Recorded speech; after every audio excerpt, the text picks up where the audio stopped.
Alright, hello. As you can hear, my voice is better. Welcome to another video. We can continue making videos like normal, like nothing ever happened. Happy New Year, everybody. I hope everyone is doing well, and let's get right into the video.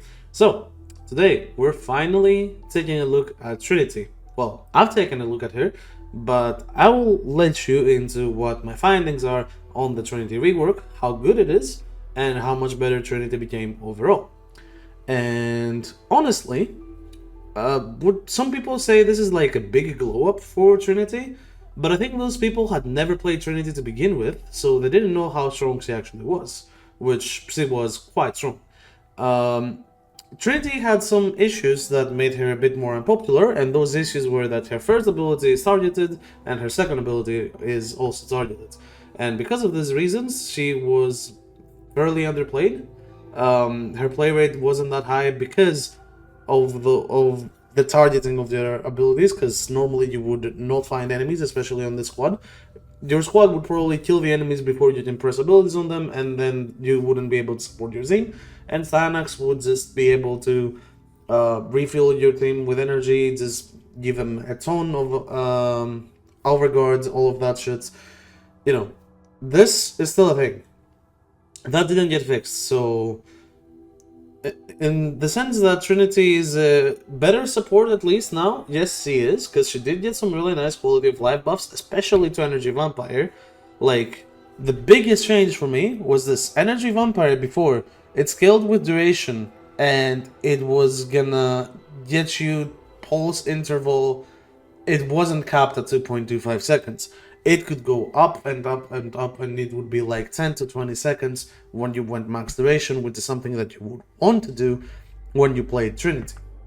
So then your allies, you wouldn't get any energy. Your allies would kill the target before he could emit any energy, and then you were not that useful to begin with. So this got fixed, and Link got buffed, first ability got some quality of life changes, and then fourth got basically nothing. But let's see what this is all about. So I'll show you 3 builds in today's video, and they're all really nice, they're all really fun to play, but I'm obviously gonna say which is probably gonna be the main build, the one you should use if you're just trying to pick up Trinity and want to use her. A build that you can have fun with, and a build that is, I guess, more team oriented and does a lot better job at buffing your team. So let's take a look at all 3 of them. So first up is going to be the main build. So this main build, it's going to be a bit sketchy at first on how you look at it, because you see 258% strength on a Trinity, and you think, wow, that is such an overkill of strength on this character. But hear me out. Hear me out. They made it so that the amount of linked enemies is affected by Trinity's ability strength. So this means that a Trinity paired with a Panzerwolf can basically semi-AFK in missions, because enemies with all the Vara procs on them are unaliving themselves. They're literally unaliving themselves. And because enemies are affected go up to 7, and you get Abating Link, which reduces their armor to nothing, this is basically a free mission. And Rest and Rage is here for 2 reasons. First of all, it increases the enemy's speed. They hit you faster. So when you cast this on an Eximus enemy, he's gonna be hitting you way faster, and he's gonna be dying way quicker. And that's what you need. While also making them more vulnerable to damage. This damage vulnerability debuff is a multiplier. So this is a perfect ability to pair with Link and kill those heavier targets. And you're gonna be using this on Eximus enemies, you're gonna be using this on Acolytes, and they're gonna be unaliving themselves way quicker by you just casting this ability on them and then just standing pretty much AFK.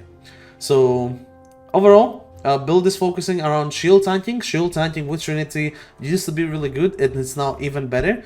And we'll get to health tanking builds too, do not worry about that. We have one over there that is abusing Champion's Blessing, but that's later on. This build is abusing shield tanking, the Link plus Rest and Rage synergy, and then a lot of damage reduction coming from Blessing, Link, and obviously Adaptation, because you want to be taking damage, so Adaptation is going to be at 90% all the time. You're you're pretty lazy running this build. And you see 45% efficiency. Thankfully, this is not an issue because Energy Vampire is going to give you so much energy back that you're going to be constantly on full energy. And you will see what that in the mission directly. The weapons doesn't really matter, but if you want to see the build, since I'm going to use them, this is the Sabaris, this is the ribbon for the Sabaris. The new core is not going to be used, and Praedos is just here to increase my speed with the evolutions and nothing else. So, let's go to a... Actually, let's do a 1999 mission. Let's do a tech road to... What the hell? Yeah. Yes. Okay. I want... let's do Scaldra, why not? So, you see we're here, press 2, kill him, and directly, full energy, instantly. And now, anyone who is linked with us will be dying. I know you cannot really see the link, but that's because I have to choose a dark energy color to get the... Or I chose a dark energy color to not have the link taking up all of my screen, but if you need to lighten up the energy color, then make sure you have that. Normally, you know, people hit you, they take a lot of damage, but as you can see, this is like sort of lazy tank build. You don't really take any damage, you don't really care about anything, you just stand still and do your thing. And enemies just die. So pretty cool. Overall, what I want to showcase is the Acolyte killing, because I think it's pretty funny.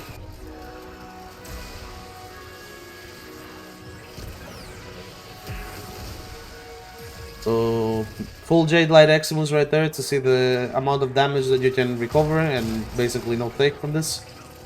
It is some pretty crazy stuff. The amount of damage reduction that you have is reaching close to 99%, so you can freely tank any type of damage that you need up to a lot higher level. And the best part about it is that you're Trinity. If you run out of shields, you press 4 and you get shields, just like this. And then Arcane Aegis can help you out, so it's quite literally a perma Arcane Aegis buff on this character, while giving enemies armor strip, while making enemies shoot themselves for quite a bit of damage. These guys are Scaldra, so their damage is sadly very minuscule. And overall, it's really fun.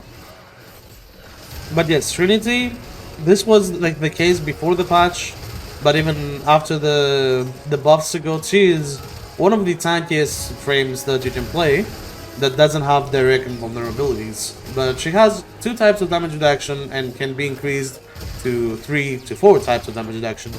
Here, on this build, we're using 4. We're using Link, we're using Blessing, we're using Adaptation, and we're using the Tenno Shields. The Tenno Shields, if you have shields and you're a Tenno, you get 50% innate damage reduction to any type of shield damage. So that makes it so that we have a total of, when Adaptation is stacked at least fully, it's gonna be around 99% damage reduction on that enemy, which is always fun. As you see, whenever you need energy, you just press 2, and then you kill the enemy, and boom, you have energy. And this is why this is the build that I recommend for anyone. It's very lazy. It can kill enemies without you doing anything. And it's genuinely really strong. Without much effort either. You don't need to get as much strength as I need. You don't need to max the modes that you have, just like I did. But it's definitely gonna help. So many here. As you see, I'm just casting 4 and just standing. And she unalived herself, just like that. But yeah, regardless, you can see it's pretty simple to survive and be chill. This is genuinely a very chill build, and you can bring this anywhere. You're gonna be helping your squad since you're gonna be armor stripping people and you're gonna be healing them constantly, giving them a lot of energy.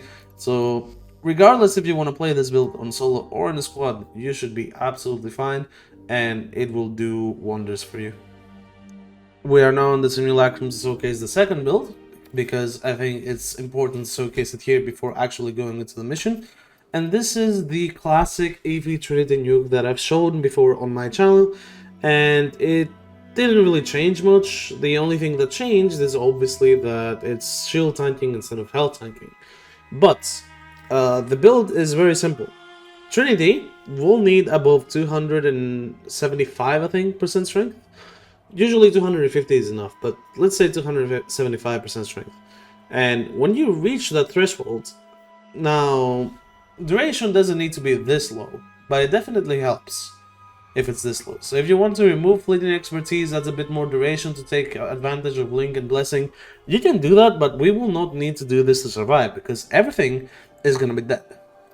And everything is going to be dead because this is the DPS Energy Vampire Trinity build. And this is what happens. So as you can see, on my Kuva Nuke core, something weird is happening. There is no damage here. If I go config B, you see there are stats that don't exist and then they suddenly exist. And when we go back into this build, they disappear again. This is because the Raven mode that I have is minus 86% damage, and then this mode gives another minus 15% damage. So the regulations for this interaction to work need to be, you need to have a negative damage Raven on a primary or secondary weapon, preferably a secondary weapon because it's easier. And that weapon needs to be hit scan. If it has projectiles, this interaction will not work and the enemies will not take status effects. And yes, the answer is status effects, because this build isn't anything whatever. It's built specifically for viral and radiation. This Riven gives heat, this is electricity, and these two give viral. And to understand what kind of status procs you will get, this has to do with the row of your mods. So mods go like 1, 2, 3, 4, 5, 6, 7, 8. That is the order of your mods. So the order that is gonna be first, that's gonna take priority on what status effects you're gonna get. So 1 is frostbite, cold. 2, 3, 4, these are no status, and then 5 has toxins. So these two will now combine. Then we have 6 with heat, and then we have 7 with electricity. So these two are gonna combine right after. And this is why this heat damage doesn't combine with this, because they are combined because the order of the modes is like this. If I change this and make it like this, nothing changes, it's the same thing. But if I change it and make it like this, now we will get magnetic and gas. So just food for thought. If you don't know what your damages are, that's how you can know what status effects you're gonna get. So yeah, this build is purely around focus having as much status chance and status duration as possible while having viral and radiation onto the build. Getting viral and corrosive at the same time is better, but I don't think it's going to be possible. And overall, it doesn't really matter as much. So, the build goes like this. You find an enemy, and then you prime him. As you see, he gets 10 viral and 10 radiation, right? When that happens, you can simply... Okay, I need one that the cat hasn't hit. Alright, hold up. Because this is a bit harder to showcase, I will need my cat to be completely gone. Your cat doesn't actually hinder this interaction. I just think that it will be way more clear if I show you this before I go on a mission, because it's really important. So you see, me hitting him, it procs a bunch of status effects, but what we need to be focusing on is the viral and the radiation. These are the two important. So 10 radiation, 10 viral. When you reach that, you can simply press Mark for Death on this guy, and then press Energy Vampire. The damage that is soaked up by Energy Vampire is % missing health, true damage. And Marked for Death will explode this damage onto everybody around the main target. So the gameplay loop of this build is simply finding the tankiest enemy in the room, shooting him until he gets the 10 stacks, and then Mark for Breath, Energy Vampire, and just keep your shields up with Blessing. And keeping your shields up with Blessing, plus Augur modes, plus the funny Arcane Aegis, That's what's gonna keep you alive, and the build itself can kill pretty much any enemy that it goes against, except Acolytes. This build will struggle with Acolytes, and I know this. But in order to take care of Acolytes, you can do this. First of all, you can target people around the Acolyte while kiting it. And of course, if you want, you can take an Acolyte killer weapon and just shoot it straight in the face. That also works. So both of these would work. And we're gonna showcase that. I will take my beloved Kuvazar, even though it doesn't work still. This weapon, I don't know if you know, but it's bugged right now. It doesn't reload for some reason. And the reload is bugged on it, but I think it should be enough to kill an Acolyte with one mag. So, should be good. Let me get my cat back so I have resources. The pet that you pick, it doesn't really matter here. For the first build, getting a Vulpaphyla helps quite a bit. Vulpaphyla would be really good for the first build because it will spread viral procs onto everyone and everyone will be taking more damage from themselves. However, on the second build and on the third build, the cat or the pet choice doesn't really matter at all. You can choose whatever you want. So, look minimap, find the first semi-tanky enemy, do the combo, and as you can see, everything dies immediately. And this does have line of sight checks, but it's still such a one-shot and it scales infinitely because it scales with enemy health. So just make sure you're targeting guys that are tanky and guys that are as much HP as possible. The higher HP the targets are, the more damage this will do. And as we said, to remain tanky, simply cast Blessing to refresh your shields and let your shield tanking do the rest. You're gonna be full energy anyways, all the time while doing this, so you're gonna be chilling. Yeah, the Tsar bug. Here it is. So you see, the Tsar is reloading 2 bullets at the speed of the snake. So that is very cool. Not sure what caused this bug to begin with, but it's very annoying. And it's been like this since the very beginning of 1999, and it hasn't been fixed yet, sadly. But yeah, overall, this build on a big enemy density area, on a big open area with not many walls as well, something like Elara, it will do quite a lot of kills per minute. Definitely something to try if you have a Riven mode that can do this. You do need a Riven mode to do this, which is why it's something that I don't recommend for everyone. Because not everybody likes to play with Riven modes, but it is quite fun.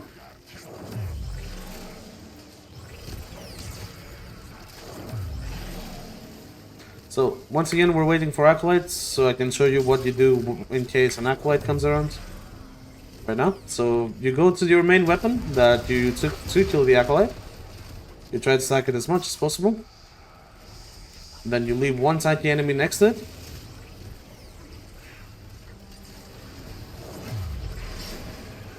Okay, the problem is it's Val, so Wars is gonna take out our main weapon, but you know, you get what I mean?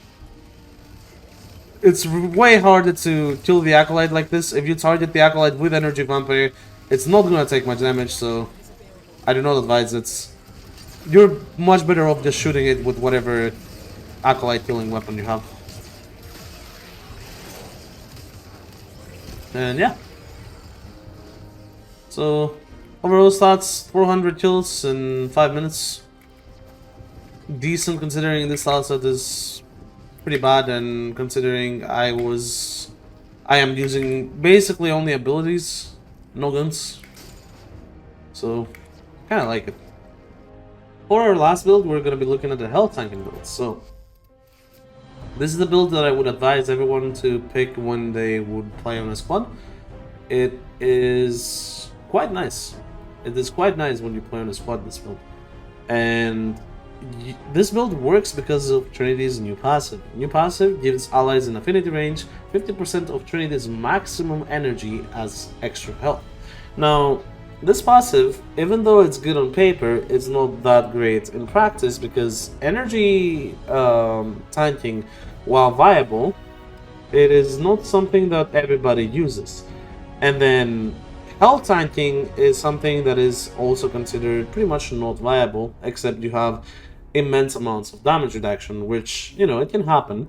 And this is why I'm saying this build is a really good build if you're going with a squad. Because in a squad, you can pair this build with something like a Citrine, you can pair this build with something like a Chroma, and then you actually can't die. It is really, really difficult to die. And because of whatever happens in the mission, you can use Champion's Blessing. Since you're health tanking, Champion's Blessing is now a viable option. And Champion's Blessing, you can get a few tricks up your sleeves to actually maintain Champion's Blessing very easily without losing it. Now, Champion's Blessing is not the greatest augment, and I'm not saying it's not the greatest augment because it doesn't give you good stats. 350% crit chance on primary and secondary weapons is absolutely bonkers, don't get me wrong. But getting to 350% crit chance is kind of difficult, and the even worse part, for me at least, is that if you lose the buff, you have to start over. But you can keep the buff uptime, you can keep stacking it, and then once you reach 350%, you just need to not lose it. Did you lose it? Well, that sucks. But overall, if you're a good Trinity player, this buff can be amazing, and your team will love you for the extra crits. You can basically give them a mini Harrow buff for free, which is absolutely welcome. So, on this build specifically, if I am running solo, I'm always running with the Kuvazar. However, the Kuvazar, as we just saw, is bugged, so it will have to be either replaced this time by the Kuva Tonkor or the Tenet Envoy, which are both really strong weapons in my opinion. I'll take the Kuva Tonkor because it has a special place in my heart. For this one, we're going to be taking an Ardaza Kavat. The Ardaza Kavat on this is also very important. And I should probably show the build because it is important. The clothes don't matter. No matter what you put on the clothes, Ardaza Kavat is a crit kitty, and it doesn't really it doesn't really prime for you, it just does damage. But the build is very important. So Primed Animal Instinct is absolutely insane in my opinion. Having enemy radar for free can increase the spawns of enemies by a lot, and that will give you some crazy spawn rate. Then Tech Enhance and Tech Assault are the two most important modes, specifically Tech Assault because your Kavat has a 60% chance to ignore lethal damage and become immune for 4 seconds. This is what we're gonna use to absolutely have a piss easy time to stack Champion's Blessing, because regenerating the health of your companions works towards Champion's Blessing's percentage. And because your team and your teammates most of the time will not have an issue getting low in health, and you won't have to cast your 4th ability to save them but to give them the damage reduction, then your cat will be the one to take the shots, I guess. But this mode helps you that in the sense that the cat can stay to ultra low HP without dying, with a pretty good chance of doing that, and you will get a huge boost to Champion's Blessing and a max boost to Champion's Blessing if you abuse this interaction just twice. So, after that, you just put Link Vitality to make it tanky, because you are playing Trinity with health tanking, so Link Vitality will help it.